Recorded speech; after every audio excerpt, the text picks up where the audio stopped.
着主所赐的力量，勇敢地面对每天的不一样，每天走每遍，有主同行不害怕，我要去传扬，每天都说哈利路亚。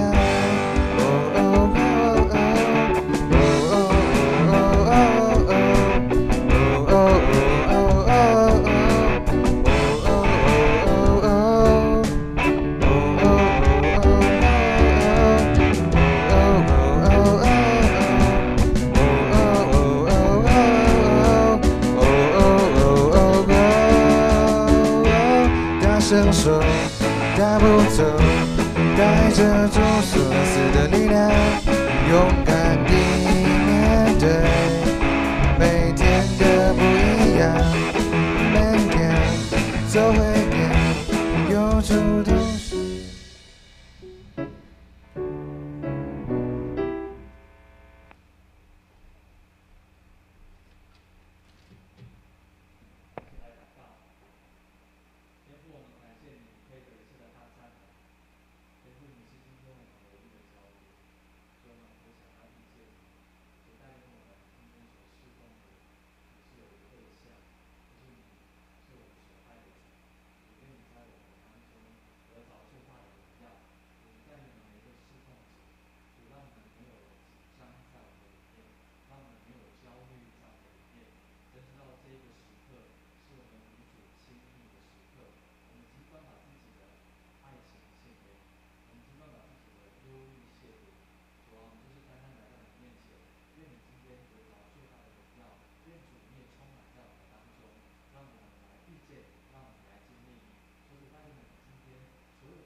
华语礼拜即将开始，请各位将手机关机或是关静音，预备心来敬拜。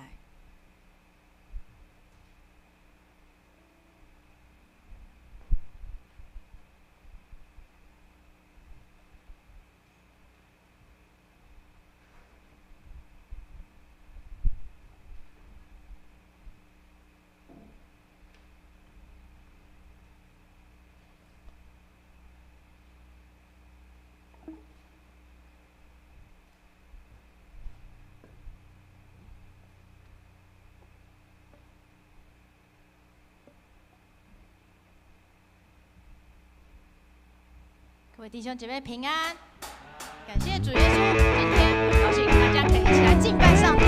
那我也邀请大家可以站立起来，可以献上我们的双手，跟我们的歌声，都要来赞美上帝。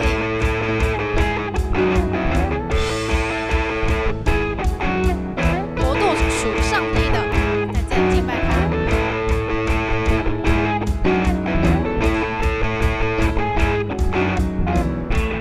国度属于你。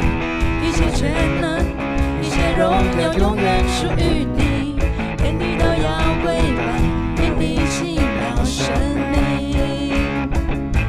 天堂门打开，死亡不在，一切荣耀永远属于你，没有人能阻挡，你名充满能力，万王之王，全地都扬声歌唱。永恒的上帝 ，You are wonderful, You are wonderful， 让全地欢唱来赞美你。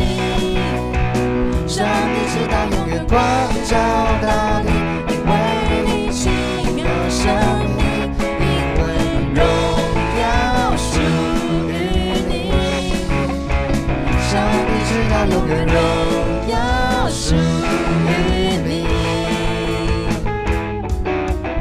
让我们跟旁边的同伴说，今天很开心见到你，可以挥挥手，然后跟他说，今天很开心见到你。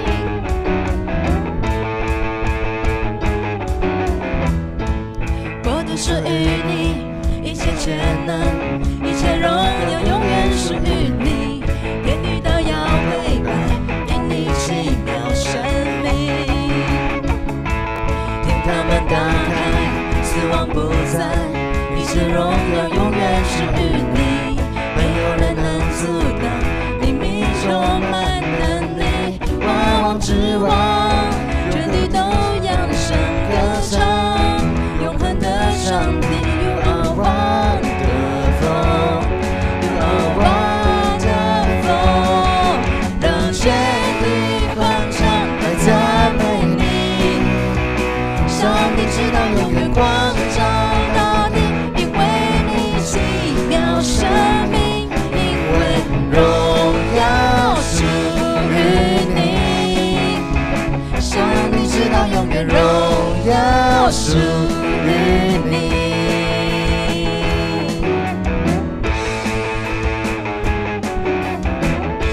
万王之王，全地都歌唱你。万王之王，全地都扬声歌唱，永恒的上帝 You are wonderful You are wonderful， 万王之王，全地都扬声歌唱，永恒的上帝 You are wonderful You are wonderful， 让全地欢唱来赞美你。上帝直到永远光照大地，因为你奇妙生命，因为荣耀属于你。上帝直到永远荣耀属于你。让全地，让全地欢唱来赞美你。上帝直到永远光照大地，因为你奇妙生命，因为荣耀属于你。上帝直到永远荣耀属于你。哈利路亚！将我们掌声归给主耶稣。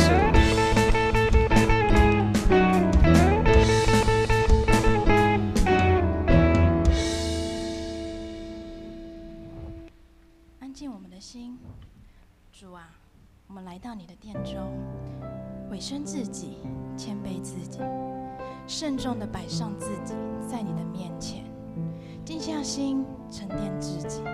我的心，我的眼，要定睛于你，专注于你，俯俯放下主权，与你面对面，感受你的爱。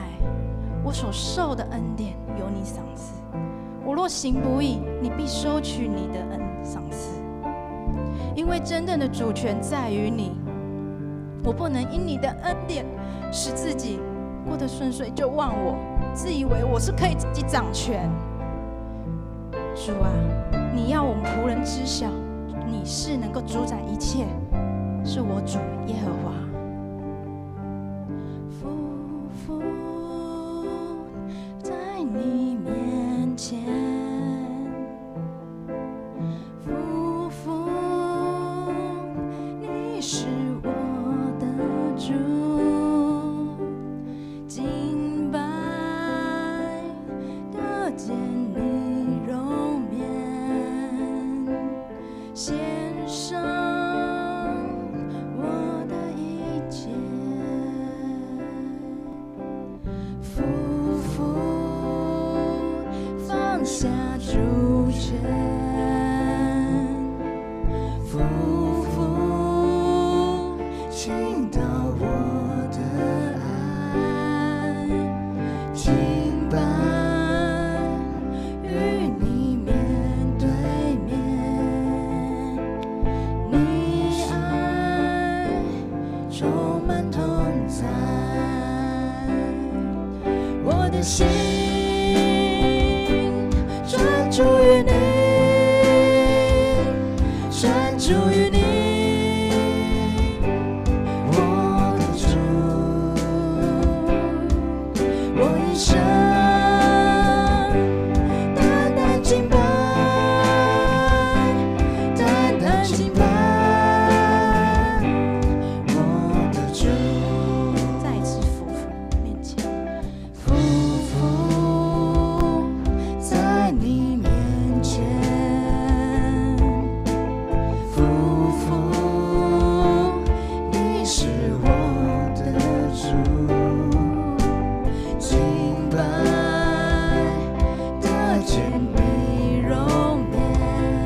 专注于你，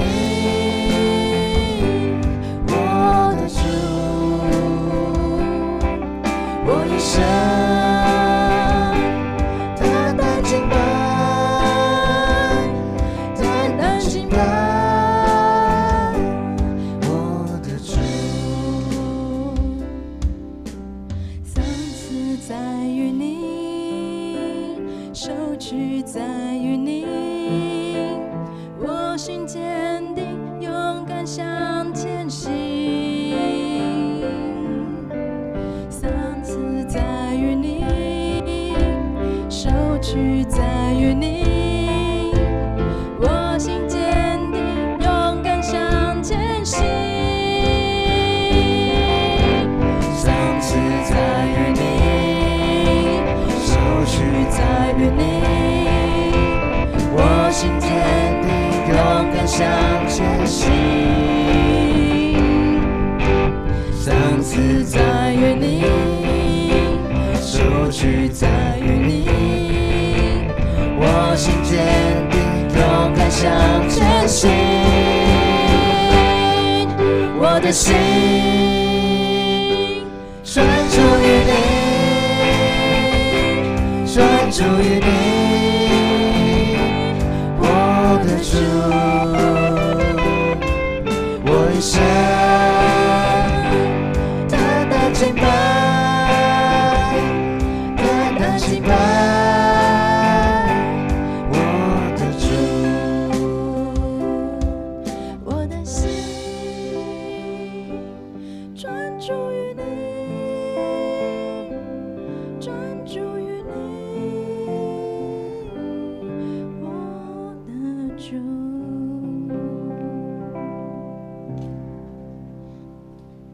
哈利路亚，主啊，我能够单单的专注于你，这是何等的荣美，何等的荣幸。主啊，因为我们能够在你面前，知道放下自己，放下一切，就是要紧紧的跟随你。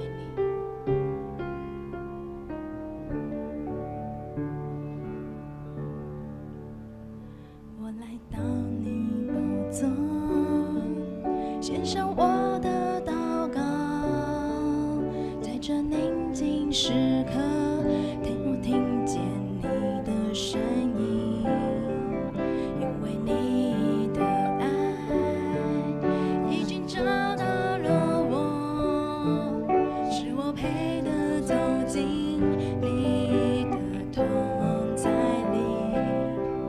在这安静时刻，你聆听我呼求，享受在你的荣耀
我心充满了快乐。主啊，你是我全然心靠。耶和华是我安然居住。在这里，邀请大家，我们来跟主面对面，我们敞开我们的心，在这里跟他说我们的需要。谢谢主耶稣啊，面前，身边身体的病痛、身体的软弱，主啊，都求你能够大大的赏赐，主你医治我，医治我的心，医治我们的生命，我身心都交托在你的手中。谢谢主耶稣，我能够在这里当中敬拜、听你的话，因为都是由你大大的与我们同在。主，我能够安然的居住在这，是你所赏赐的。谢谢主耶稣。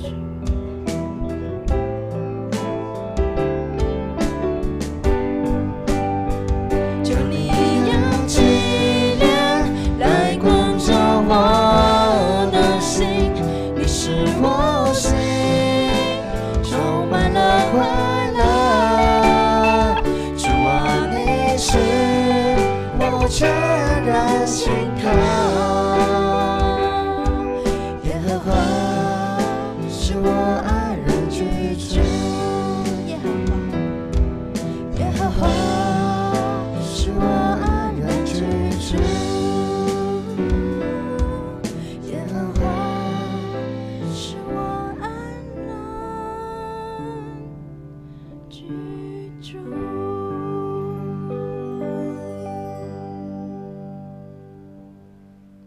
亲爱的主耶和华，我感谢你的爱，你救赎这地上的迷途羔羊，你的子民，使我们得以站立在你的殿中，敬拜你、赞美你，听你的话语。我们得以省思自己的不足，你的爱包容，也引导，使我们可以走在这光明的路上，去跟随你。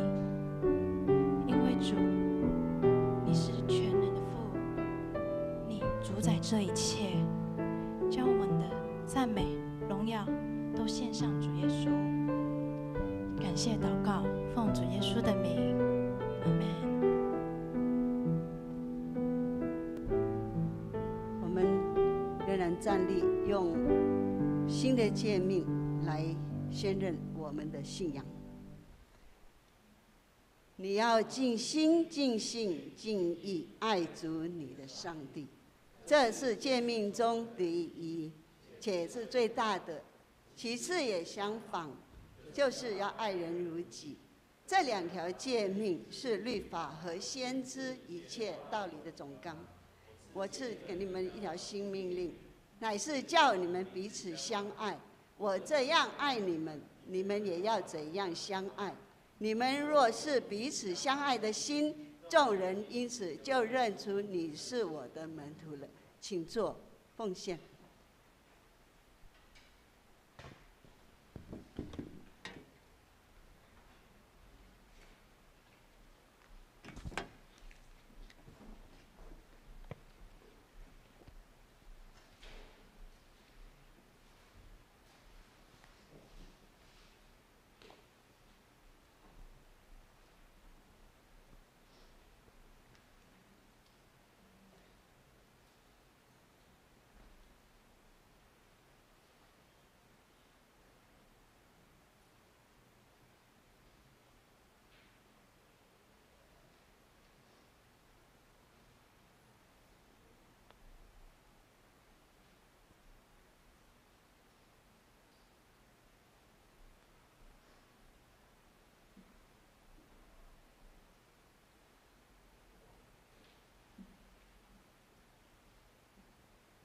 我们一起来献上祷告。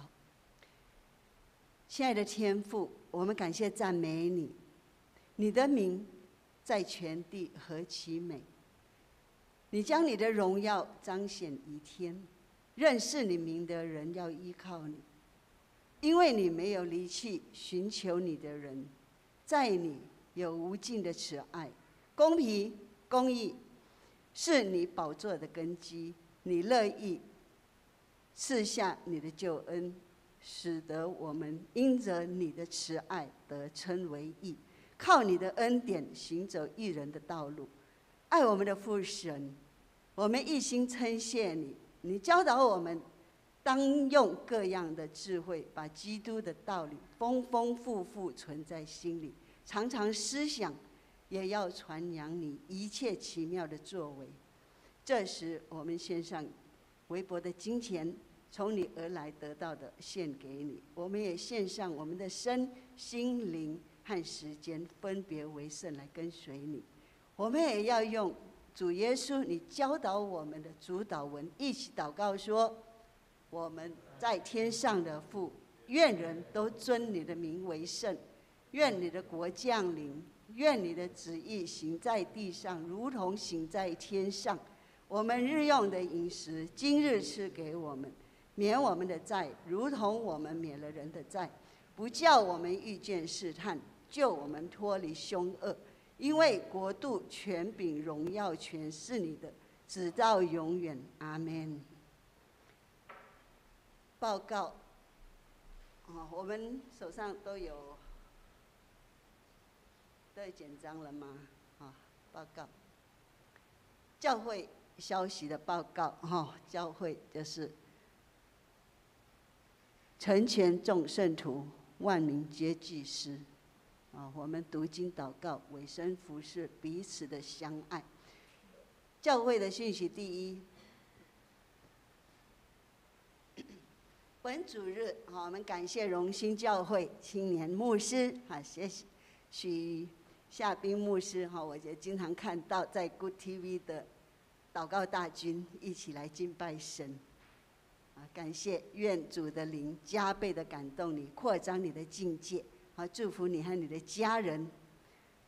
因为我们第二本堂的2位牧师返回家乡去金门，如果有事也可以透过电话来联系。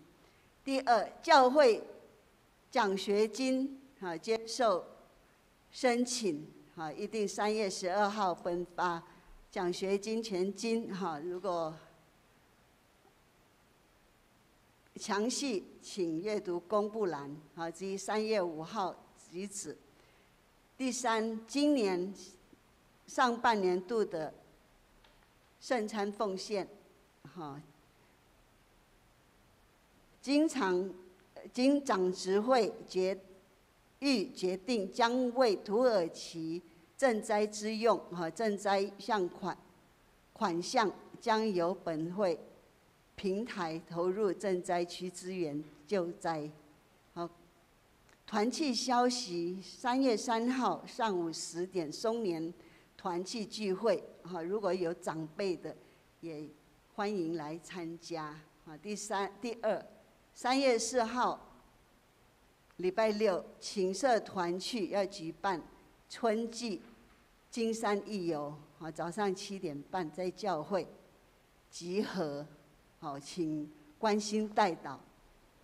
第三，3月12日下午1点，教育部要举办精彩的讲座，马偕家族，时空阻挡不了爱。讲师黄继清老师，地点在我们2楼礼拜堂，欢迎所有弟兄姐妹踊跃参加。第四，3月18号，松年团去举办春季灵修1日游。详细请看公布栏，也可以跟会长报名。肢体消息呢，陈美芝姐在于2月17号，因为已经安息在主怀。3月17日下午2点在2滨举行告别式。随之安息在台北慈恩园。欲参加的告别礼拜或安息，可以在1楼登记。奉献明细请自己看。如果有错误的话，可以跟我们会计来联络。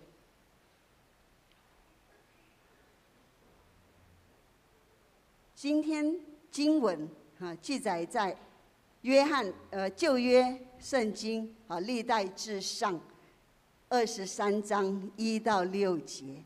历代志上旧约的历代志上23章1到6节，请我们弟兄读单数节，姐妹读双数节。请弟兄。大卫。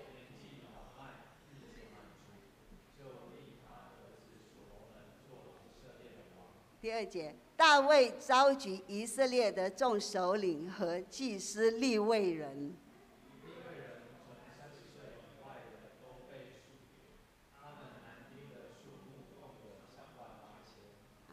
其中有24000人管理耶和华殿的事，有6000人做管理和士师。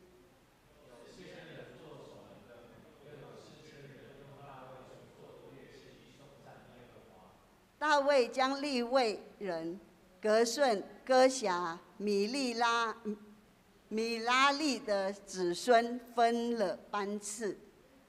讲到许夏冰牧师讲到的目的是圣城传说。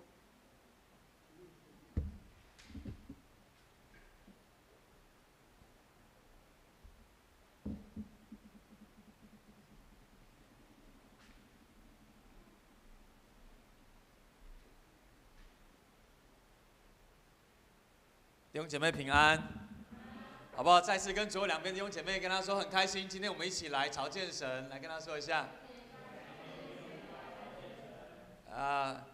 感谢主，我们今天读这段经文是在历代志上的23章第1节到第6节啦吼。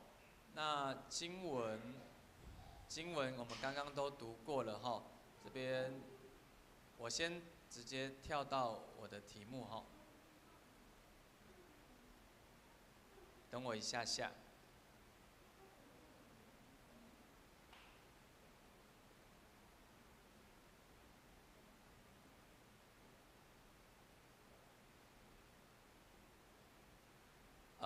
我想说，不知道大家在教会有没有超过2年以上的人？挥挥你的手好不好？在教会超过2年以上的。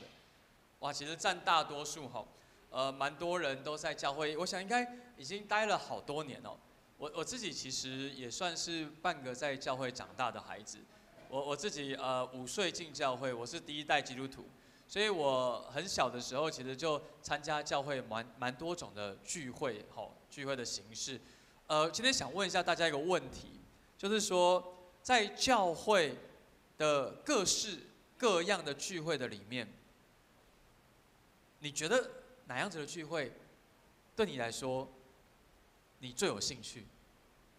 你想一下哦，我们可能有主日礼拜，我们可能有敬拜团练习，有诗班，有团契，有任何丧礼、喜事、受洗典礼等等。你最喜欢哪样子的聚会呢？我个人呢，很喜欢一种聚会，叫做台语叫做日厝礼拜。就是入厝礼拜，华语我们可能就说新屋礼拜哈。这是什么礼拜？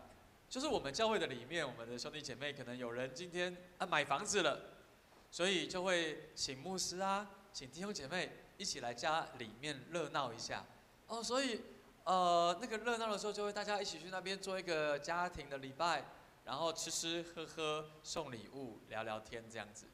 我从小到大我就好喜欢这个礼拜，为什么？因为每次到人家的新家就看见人家新买房子，通常买了房子就会装潢，或者是买的新家具，所以每次这个礼拜我一去到人家家里面，我就看到人家的家，我就觉得哇，好漂亮，然后好热闹，然后其实也是很羡慕，然后也可以吃很多好吃的东西，非常的快乐。所以我从小到大，我参加好多长老、好多执事、好多弟兄姐妹的新屋礼拜。然后一个参加一个，一个参加一个，我就很开心。其实很开心的背后是，其实我自己心里面就暗暗的也有一个期待跟梦想，就是我也很想要有自己的房子，我很想要有自己的家。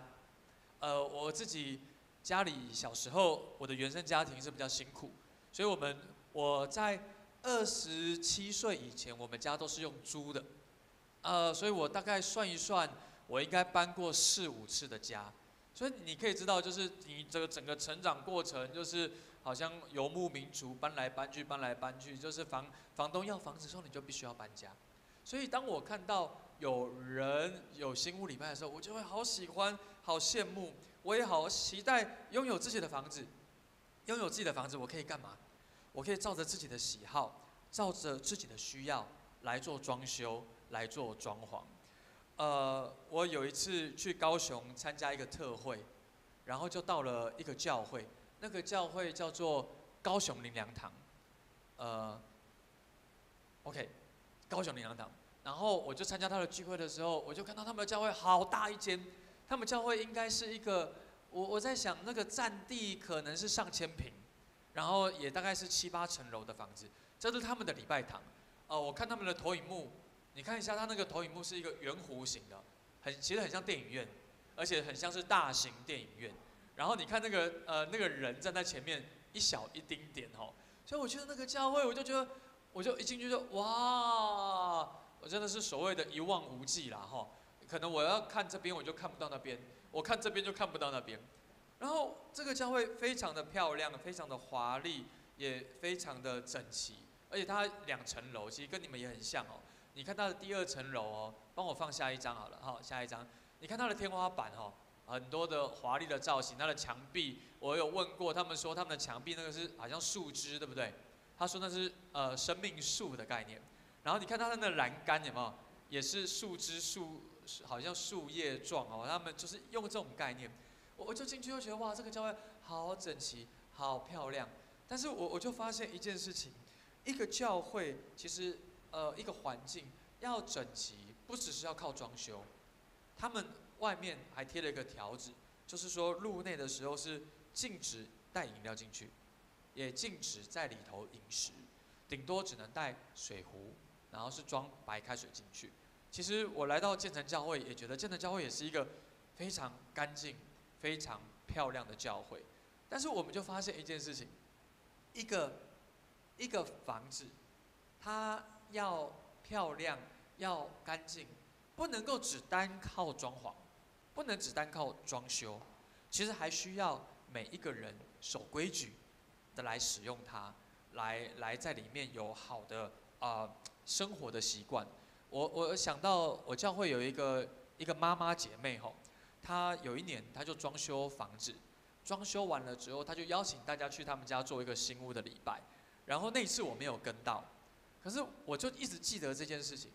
那后来5年之后哦，我就记得这5年之间哦，有一次就看她放 FB 哦，就放她在家里面，她装修完了之后，他特别放了一个小桌子，是圆桌。他常常在那个圆桌泡咖啡、吃蛋糕，然后那个窗外就有太阳洒下来，非常的漂亮。所以有一次我就跟他说：“莎莎姐妹啊，我看你的 FB 哇，好舒服哦，改天我也去你家，好不好？改天也去你家喝咖啡，我带蛋糕这样子。”那一次他就跟我说：“不要来，不要来，不要来，不要来。”那个妈妈就跟我说：“不要来。”我说：“为什么不要来？为什么不请我去？”他说没有，我说你家明明就很漂亮。他说没有，那是5年前，现在5年后，现在很乱，那时候很乱。弟兄姐妹，我就想到一个漂亮干净的房子，重要的真的不是只是装潢而已，还需要保养，还需要整洁，还需要管理。今天这个经文呢是大卫他有一个梦想，他想要为耶和华建造圣殿，但是他被上帝打枪上帝跟他说：“你不能为我建造殿宇，因为你是战士，你是流人血的战士，所以你不可以为我建造殿宇。”天哪！大卫明明就是一心很想要为神做一些事，为神建造殿宇，但是上帝却跟他说：“你不能为我建造殿宇。”有趣的是，大卫被上帝拒绝以后，他没有就停在那里什么都不动。圣经里面记载着，反而是他开始为着建造殿宇，预备了许多的石头，预备了许多的铁器，预备了许多的铜器，预备了许多的香柏树，要干嘛？为了建造殿宇硬体可以用的东西。他虽然不能为耶和华上帝建造殿宇，但是圣经里面记载着他的儿子所罗门要来为耶和华建造殿宇。因此，大卫想为神建造殿宇，但是他不能，但是他也没有停在那里，他预备了所有的硬体。然后大卫还说了一句话，他说什么？大卫说：“我的儿子还年幼，要为耶和华建造的殿，必须要高大辉煌，使名誉荣耀传遍万国。”所以他就说：“所以我要为耶和华预备一切的材料。”但是我们从今天历代志上的23章，我们就看见一件事情是，大卫不只是预备了硬体的需要，大卫在今天历代志上23章，他也开始预备软体的需要。他开始预备软体的需要。圣经里面记载着，他找了38000人，他把这些男丁30岁以外的都被数点，男丁总共有38000人。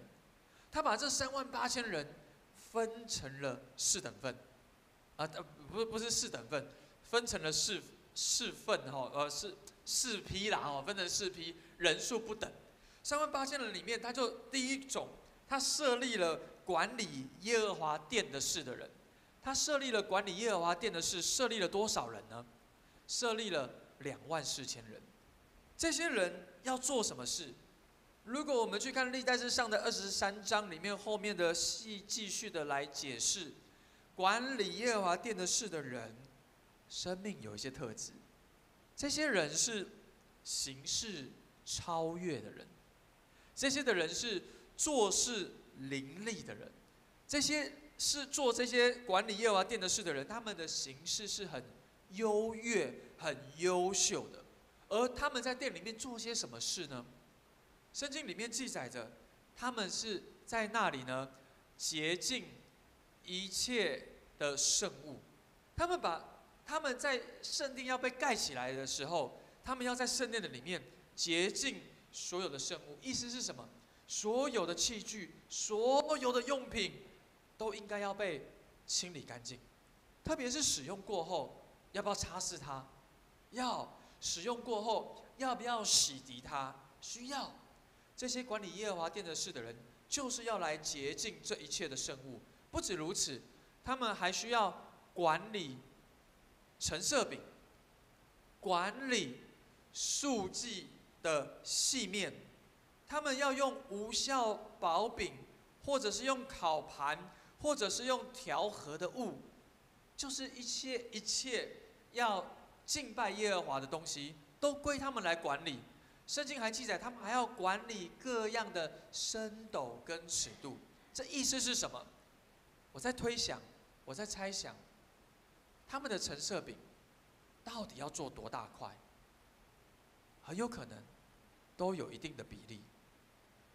他们的素祭的细面要用多少的酵？要用多少的面粉？用高筋，用低筋，还是用什么样子的？应该都相当的讲究。到底面粉跟油的比例是多少？各样的升斗都要调得恰到好处。不单如此，他们还要每一天的早上跟晚上，要站立在殿中颂赞、荣耀耶和华。他们守耶和华吩咐一切的事，来办理耶和华殿的事。这样总共有多少人？24000人。第二种人，大卫设立了第二种人。第二种人呢，是做官长和士师。第二种人是做官长跟士师。大卫设立第二种人是做官长跟士师。这样子的人有多少人呢？圣经里面记载着是有6000人，有6000人来做官长跟士师。他们做什么？他们负责圣殿里面内外的事务，特别是管理以色列，管理以色列人的事务都交在他们的手中。官长，什么是官长？官长就是官员，官长就是管理，官长就是做官员、做管理。什么是士师？士师就是做审判、做仲裁者、做法官。士师呢的工作主要就是审判以及治理。这个审判跟治理，他们需要来断定是非、施行判断。他们大多都是族长，都是军事领袖，好比是千夫长，好比是百夫长，好比是民事领袖。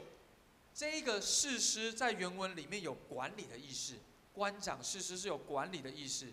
原文里头还有一根杖的意思。那个杖是什么意思哦？如果我们在座有生过小孩、有教养过小孩，我们都知道，通常哦，那个管教的杖一拿出来的时候，就要干嘛？就要注意了，就不能再放肆了。好像我以前在养小孩的时候，小孩作乱一拿出来，他们就会安静下来，那我们就会坐着，因为如果再吵，就要被打了。所以到这个官长跟士师，原文是有一根杖，这个杖的目的是要干嘛？杖不只是要打，不只是要教导、要管教、要纠正，杖也是一个引导。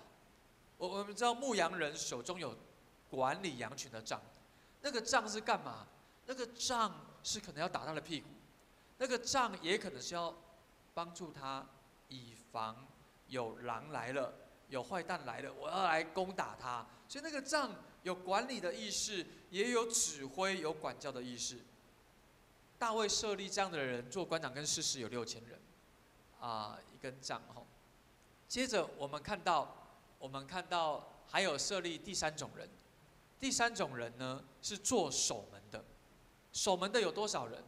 在圣经里面记载，守门的有4000人，有4000人做守门的，就是在城门口做顾好城门口的人。我们知道在当时候的时代，大卫的城，耶路撒冷城，我们都也跟台北很像。早期有台北城，对不对？台北城，我们在这里居住，就外面就绕成一圈，然后有东门、有西门、有南门、有北门。当时候的时代其实大概就是这个样子。城门口是干嘛？城门口其实就是百姓生活、社会、商业买卖、行政、审判很重要的地方，也是人约见面很重要的地方。所以城门口象征着我们可以与人见面的媒介，我们可以进入，或者是我们可以离开。因此，当时候的门也有所谓的死亡之门，或者是天的门的这种概念。其实我们都明白哦，守门的很重要，因为守门的如果守不好，就会出事啊。我自己早期的时候，我大概20多岁的时候，我是在银行上班，银行的大门口一定有设立保全人员。保全人员是做什么？就是守门的。他要这边干嘛？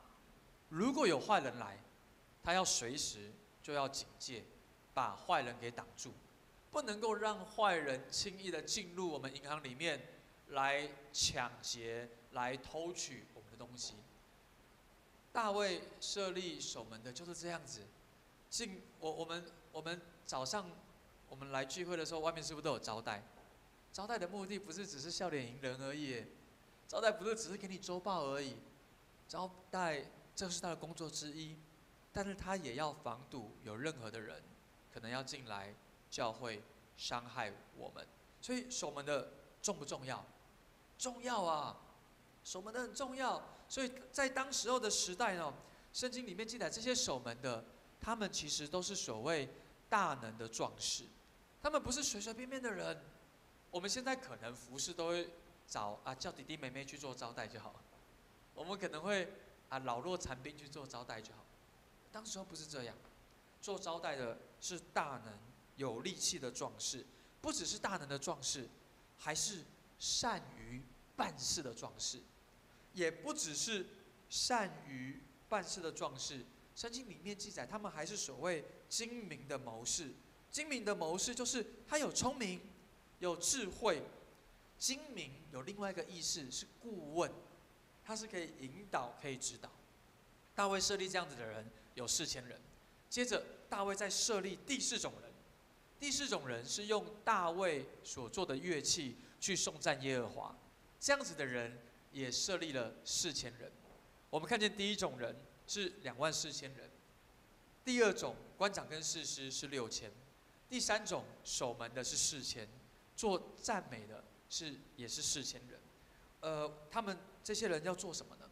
这些人他主要呢就是要弹琴、鼓瑟、敲拔、唱歌、称谢、赞美，好比我们现在的诗班，好比我们现在的敬拜团。但是很有意思的是，你有没有看到那个唱歌后面有括号叫预言？预言在圣经里面其实更好理解，就叫做讲道，就是在讲上帝要给人听的话，上帝想要对人所说的话。因此弟兄姐妹，这些用乐器颂赞耶和华的人，不是只是歌声很好听，不是只是乐器很厉害，他所唱的就是一篇信息，他所唱的就是上帝的话语真真实实要临到人的当中。而这一些唱歌、说预言、传信息、为神发言的人，他们应该要很厉害，但是他们不是厉害了就在那边一直做一直做。圣经里面记载着，他们都还归亚萨跟耶杜顿来指教。亚萨跟耶杜顿呢，在当时候就是他们的老师，是这些颂赞乐器、赞美耶和华上帝的人的老师。他们继续接受教导。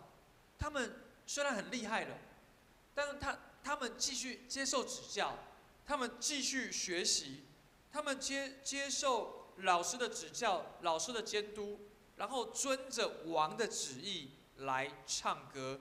他们学习颂赞耶和华，遵王的旨意来唱歌，而且他们呢是善于歌唱的。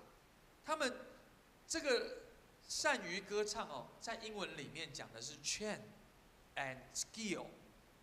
他们是继续接受训练，他们也是有丰富的技巧。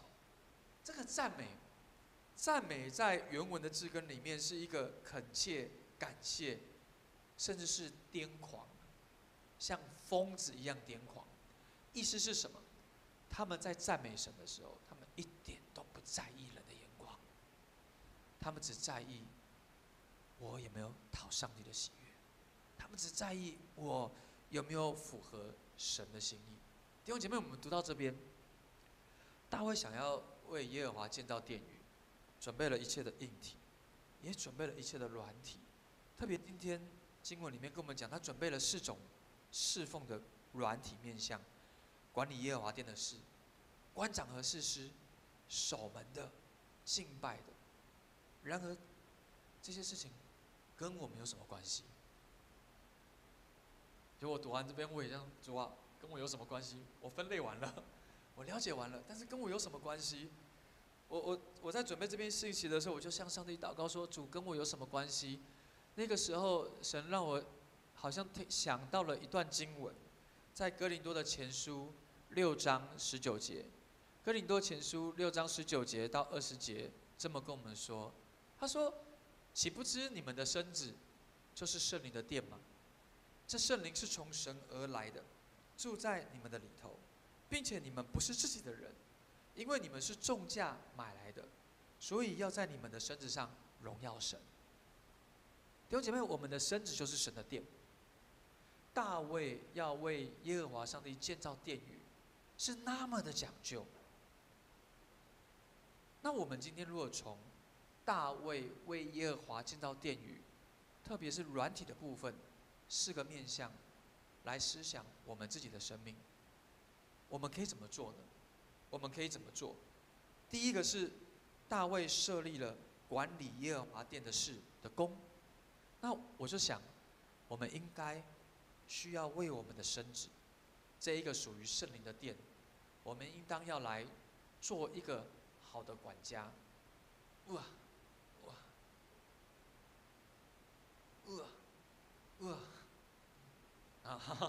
我们应该来做一个好的管家。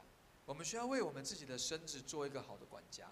我想问问你，你有没有感觉你的身体、你的身子有一点点脏脏的？你的思想有一点乱乱的？你的生命离圣洁、离整洁，好像还有一段距离。弟兄姐妹，我们有没有把我们的身体、生命管理好呢？我们的行事为人，是否有合乎中道呢？今天我们要来做礼拜，你昨天几点睡呢？今天我们要服侍，我有练习吗？今天我要来朝见神，我昨天还去跑趴吗？弟兄姐妹，这是很严肃的事情哎，我们需要为我们的身体做一个好的管家。好像箴言呢，箴言19章第10节就跟我们说，愚昧的人宴乐度日是不合宜的。我们的生活作息到底合不合宜？我们要好好的来思考。我们的说话表达呢，恰不恰当呢？箴言25章11节说，一句话说得合宜，就如同金苹果掉在银网子的里面。弟兄姐妹，我们需要管好我们的身体，而且要很讲究的来管好我们的身体，不要因为我们年轻就随随便便，不要因为年轻我们就无止境的熬夜，这样不是一个好的管家。以弗所书5章29节说，从来没有人恨恶自己的身子，总是保养顾惜，就好像基督带教会一样。今天我想要提醒大家，我们也应当要做好一个管家，管好我们的身体，管好我们的身子。第二个，我们看见大卫还设立官长跟士师，让我在思考的时候就想到，我想我们也需要为我们的身子做一个好的医生。我们需要做一个好的医生。弟兄姐妹，你有没有察觉到你的身体哪里不舒服呢？你有没有定期的做身体健康检查呢？我想来思考一下，如果你是医生，我们一起来想这件事。如果你是医生，有一个病人，他因为身体不舒服来看你，你检查完以后，明明就发现他喉咙发炎、红肿，然后你会跟他说：“没事，没事。”你说没事，你会这样跟他说吗？不会啊，因为医生的那个医德本来就告诉你是你要好好的来告知你的病患。但是你有没有发现一件事情？我们常常会这样哦，我们常常会明明我就已经很不舒服了，然后我还跟自己说我没事，我没事。然后你的家人、朋友、太太、先生来跟你说你要好好休息，你哪里有问题了？你还跟他说没关系，睡下就好，没关系，睡下就好。常常这样子我们常常会这个样子。我12月的时候，12月初我骑摩托车摔车，然后我就脚就擦伤，然后我就自己擦药这样，然后我的牧师就跟我说：“夏斌，去医院检查一下。”我就脚摔伤，然后身体有点酸痛，因为我是这样整个摔下去。然后我的牧师就跟我说：“你去看医生。”我去教会，我就这样子，牧师，我没事，我休息一下就好，休息一下就好。可是我的身体我大概痛了1个礼拜，其实我是2个礼拜以后我才去看医生，因为我想说自然会好嘛，我以为我还20岁啦，殊不知我已经40多岁了。然后我后来2个礼拜后去看医生，照个 X 光，才突然发现我里面一根肋骨断掉啊，我都不知道然后我还一直跟大家说我很好，我很好，我没事，我继续讲道，我继续服侍。我们人常常就是这样，逞强，爱面子。我们可不可以做一个医生，察觉我们生命中其实正有一些病毒在侵蚀你，不一定是生病，可能有纷争、有嫉妒、有恼怒、有毁谤、有埋怨、有抱怨。马太福音跟我们说，康健的人用不着医生，有病的人才用得着。弟兄姐妹，我们应该要为我们的身子做一个好医生，察觉有一些不妥的事情正在影响你，第三个，圣经说有设立4000的人是做守门的。我现在察觉我们的遥控器有点问题，所以我们应该还是使用者有问题，我搞不太懂哦。第三个是我们需要做一个好的保镖，因为守门的，对不对？守门的，我想我们需要为我们的生命做一个好保镖。你知不知道你的生命正在被人家欺负？想一下，你的生命有没有在被人家欺负？一个守门的人不会任意让坏人进入你的家门，连那些可疑的人都不行。守门的会把这个恶者抵挡在外面。希伯来书跟我们说，你们与恶相争，还没有抵挡到流血的地步，因此我们要起来抵挡。我们要起来抵挡，在我们生命当中，可能恶者、魔鬼常常有一些控告的话语给你，你不是任凭他对你说什么，你就是什么，你要抵挡他。你跟他说：“撒旦，退后吧！”你跟他说这些负面的言语，退后吧！我不容让你在我的生命有权柄，因为我的身子是属上帝的，我的身子是属圣灵的殿。第四个，我们看见大卫设立一群人来赞美耶和华，因此我要鼓励大家，我们也要为我们的生命成为一个敬拜者，起来做一个好的敬拜者。我觉得敬拜很浪漫，所以我给它取名叫好浪漫。弟兄姐妹，在你的生命当中有没有一首歌啊？你知道每一个连续剧都有一首主题曲，对不对？想见你，只想见你，大家都是想见你嘛，对不对？啊，你的生命有没有一首主题曲，是好像你与神遇见的歌？你的生命里面有没有一些诗歌，常常萦绕在你的脑海的里面？你开心的时候你会唱什么？你软弱需要帮助的时候你会唱什么？诗歌是什么？诗歌就是一个有旋律的祷告。弟兄姐妹，我们看见大卫，他渴望为耶和华的殿建立起来，所以他就预备了这一切。我想要鼓励你，大卫对耶和华殿宇建造的那个渴慕，应该也要成为我们每一个人生命的渴慕。特别是，好像大卫渴慕建造有形的殿宇，他的那个渴慕。然而，透过哥林多前书，我们知道我们的身体就是圣灵的殿，我们应当要为着我们的身体做一个好的主人。我们应该要为着我们的身体做一些管理，我们应该要对我们的身体做一些审判，我们应该要对我们的身体、生命做一个保护，我们应该要让我们的生命、身体就成为一个赞美神的殿。因此，从这个4个面向里面，最后，我想要提醒大家，管理殿的事的意思就是，我们的生命应当要有一个圣洁。我们应该要渴望我们的生命是一个圣洁的生命，因为神的话说，非圣洁不能见主的面。我要请敬拜团上来，我们待会就要来唱歌，我快要结束了。第二个是什么？我们不只要有圣洁的生命，我们看见还设立官长跟士师。这个的意思是告诉我们说，我们需要有悔改的生命啊，弟兄姐妹，我们需要悔改的生命。我们没有一个人是完全的，我们需要为着我们的生命，有的时候要有一些悔改，来到上帝的面前说：“主，求你赦免我，赦免我生命里面可能有一些不对，赦免我生命的里面可能有一些错误。”我要告诉你，来到神的面前，神会施怜悯跟恩典给我们，因为神的话这么说，他说：“我们若认自己的罪，神是信实的，是公义的，他必要赦免我们的罪，洗净我们一切的不义。”当我们来到神面前说：“主，求你赦免我，求你洗涤我，求你帮助我。”神应许说，他要接纳你，他要扶持你，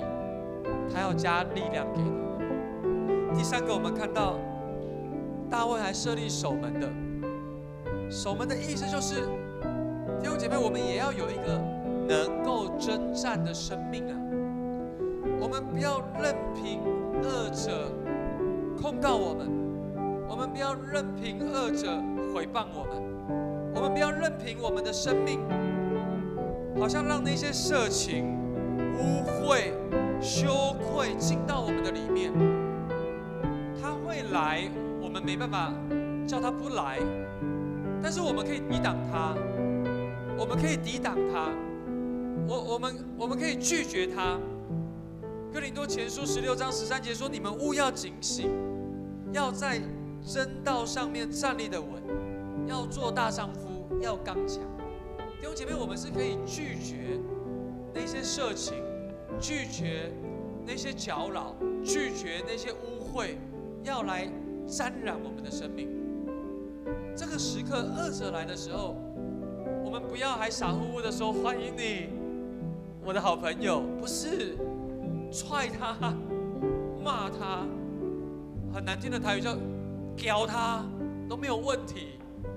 目的是不要让他来影响我们的生命。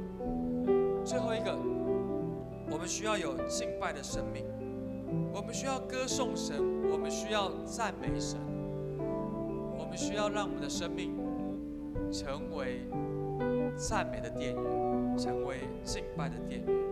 我们这么做的目的是要做什么呢？好像大卫说的，他说：“我儿子还年幼，要为耶和华建造的殿必须要高大辉煌，使名誉荣耀传遍万国。所以我要为殿预备材料。”弟兄姐妹，当我们有圣洁的生命，有悔改的生命，有征战的生命，有敬拜的生命，是要让我们的生命得着祝福。但是祝福不是我们的终点站，目的是要什么？是要使神的名誉荣耀可以传遍万国，因为我们的生命就是耶和华的殿宇，我们的生命就是一个行动的殿宇。我们走到哪里，哪里就有耶和华的荣耀；我们走到哪里，就要在那里传扬神美好的作为。就好像我们今天刚刚读的那个新的诫命一样，他说什么？新的诫命跟我们说，好像人要因着我们的好行为，就使荣耀归给父。当我们好像效法大卫这样建造殿宇的方式来建造我们的生命的时候，有一个最终的目的，就是要使神的荣耀传遍万民万国。弟兄姐妹，巴不得大卫那一个渴望建造耶和华殿宇的渴望，也临到我们的生命的里面。渴望建造我们生命的殿，可以使耶和华的名得着极大的荣耀，好不好？接下来，我想我们要一起用这首诗歌来赞美他。我们站立起来，好不好？我们站立起来，我们带着祷告的心志来向神赞美，向神敬拜，也求主帮助我们，让我的生命就是敬拜，让我的生命就可以来荣耀他。我们一起来敬拜，用这首诗歌来到他的宝座前敬拜他。我来到你宝座，献上我的祷告，在这宁静时刻，我听见你的声音，因为你的爱，因为你的爱已经找到了我，使我配得走进你的同在。在这宁静时刻，在这安静时刻，你聆听我的呼求，聆听我呼求，享受在你的荣耀，圣洁，求你扬起，求你扬起脸来光照我的心，你使我心充满了快乐。主啊，你是我全然信靠。耶和华是我安然。再次说，求你照我，扬起脸来光照我的心，你是我心充满了快乐。主啊，你是我全然心靠。耶和华是我再次说，求你扬起脸来光照我，求你扬起脸来光照我的心，你是我心充满了快乐。主啊，你是我全然心靠。耶和华是我安然居住。弟兄姐妹，我们开口来祷告。在今天的早上，我们求主光照我们，求他的光照我们，求他的光照我们，好使我们的生命那一切的黑暗被照出来，好使我们生命那一切的软弱被照出来，以至于我们在今天的早上就向他来呼求，跟他说：主啊，求你帮助我，让我们依靠你，让我求你来帮助我。好吧，我们就开口来祷告，开口来到神的面前。主啊，是的，主啊，今天的早上我们向你来祷告，求你来光照我们，照出我们生命里面的黑暗，照出我们生命里面的无助，照出我们生命的软弱。主啊，我们不只是要求你来照出我们生命一切的光景，我们要求你的光照耀我们，好让我的生命能够反射出耶稣基督你的真光，以至于我的生命在你的里面可以再次得着力量，好叫我在你的光照的里面可以再一次得着帮助，好叫我的生命就在这个地方来向你呼求，说主，求你帮助我，让我的生命可以活出荣耀，让我的生命可以活出一个真实的敬拜，让我的生命可以为你所用。我们再来说，求你扬起脸，呼求他，呼求他，求主在今天的早上光照我们，向我们启示。主啊，你是我全然心靠。耶和华是我安然居住。求你扬起脸来光照我的心，你是我心充满了快乐。主啊，你是我全然心靠。耶和华是我安然居住。弟兄姐妹，好不好？我要请你把眼睛都闭起来，想象你现在就在上帝的面前。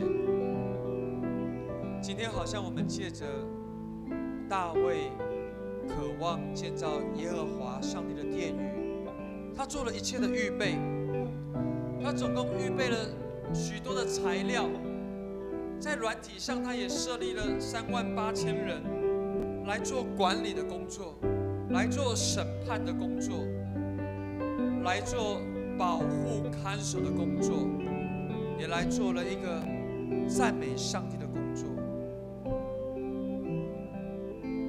今天你知道上帝好像透过这篇信息也在提醒你，要起来建造你的属灵生命，要起来管理好你的生活作息，要起来过一个圣洁的生活，要起来过一个悔改的生活，要起来活出一个征战的生活，要起来活出一个赞美的生活。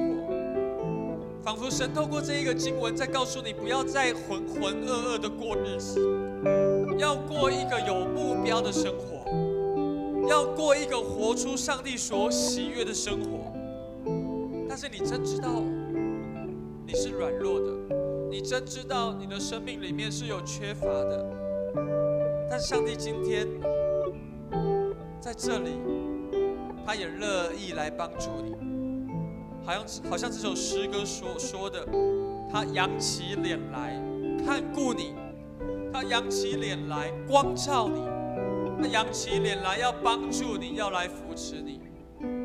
然而你在这个地方，你也说：主，是的，我需要你，我需要你的帮助，我需要你的引导。我看我自己，我无能为力，我需要有一个外力来支持我，来引导我，来帮助我。你说：主，我要，主，我需要，主啊，我软弱，我疲乏，我需要你。弟兄姐妹，我告诉你，神乐意帮助你。如果这也是你的祷告，你说：主，我需要你帮助，我生活上需要你帮助，我健康上需要你帮助，我家庭上需要你帮助，我职场上需要你帮助，我人际关系上需要你帮助。如果这是你的祷告，我要鼓励你把你的手放在你的心上，不是做给人看，是做给上帝看，是一个主我需要你帮助的一个回应。你就把你的手放在你的心上。我要为你来祷告，我要为你来祷告。主，你看到这一些弟兄姐妹，他们把手放在心上。主，你看见我们的心里面不怀诡诈。主，你看见我们的心里面是真实的需要你，因为我们真知道我是何等软弱的人。主啊，我看我自己好像就像那个蚱蜢一样，但是神，我知道你看我不一样。你看我是你君尊的祭司，你看我是你圣洁的国度。你看我是属神的子民，主啊，你要召我们出黑暗，入奇妙光明。主，我谢谢你，我们今天把手按在心上，主要是我们要跟你说：主，我需要你，主，并且我乐意在你带领的里面，我起来活出一个圣洁的生活，我起来要活出一个悔改的生命，我起来，主啊，我要活出一个有征战的生命。并且我要起来活出一个赞美的生命，因为我知道我的身体就是圣灵的殿，我的身体就是你所喜悦的，因此我不再轻看我自己。从今天开始，我要让我的生命由你来掌管。主，你是我生命的主宰。主，因此我要把我的生命交在你的手中，并且我也是每一天小心翼翼的来过我应当要过的生活。我要让我的生命讨你的喜悦，我要让我的生命活出你的荣耀，我要让我的生命活出合乎见证的样式。但是我没有办法，我需要你帮助，我愿意，主啊，但是我力量不足，求你帮助，求你引导，求你坚固，求你祝福我们每一个按手在心上的弟兄姐妹，领受一个我无能为力，但是在基督凡事都能的恩典。谢谢主，谢谢主，你垂听我们的祷告。愿今天你得着最大的荣耀，愿今天你在我生命当中得着完全的荣耀。谢谢你，我们将祷告是奉耶稣基督的名，阿们，阿们。好，我们拍手，把荣耀、感谢都归给爱我们的上帝。谢谢主，谢谢主。那我们来唱会后诗。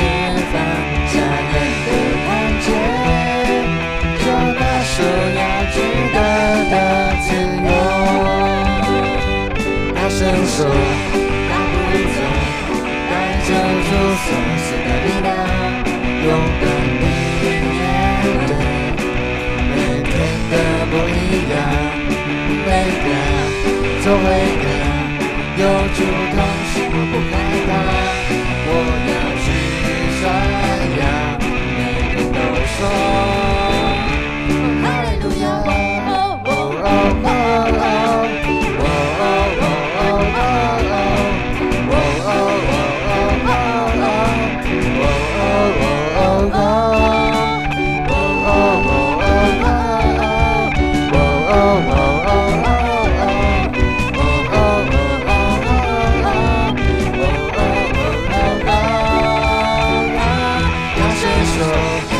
走，带着主所赐的力量，勇敢地面对每天的不一样。有主同时我不害怕，我要去传扬，每天都说哈利路亚，哈利路亚，哈利路亚，哈利路亚，哈利路亚。我们一起来领受从天父来的祝福。主，我们感谢你，你就是道路、真理、生命。主啊，要带给我们从你而来无限的丰盛和丰富，让我们得以兼顾每天在你的同在当中，在你的话语里面。愿我主耶稣基督的恩惠、天父上帝的慈爱和圣灵的感动，常与众弟兄姐妹同在，从今时直到永永远远。阿门，阿门。